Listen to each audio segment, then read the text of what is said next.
How to fix the Instagram story music is not working. Hey guys, welcome back to the channel. Did you know that you could add story music to Instagram? Yes, in order to do so, you just have to tap open your Instagram, tap on your story, select any of the photo to add the song into. Thereby, you could see a music which you can add, or you could just tap on the stickers and there is an option add your music. From there as well, you can add a music to your story.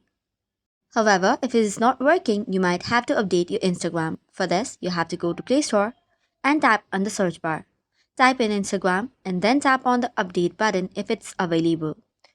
Only once the Instagram update is available or completed, you can go back and check if the Instagram story music is working.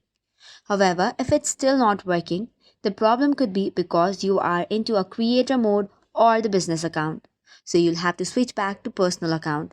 In order to do so, the process is simple. First of all, on your Instagram, go to your profile and then on settings and activity, go and scroll down until you find account type and tools. From there, you can switch to personal account by the option and a simple click. And after this, if you relaunch the app, your application should work. So this is all for today's video. For more such contents, do not forget to hit the like and subscribe button.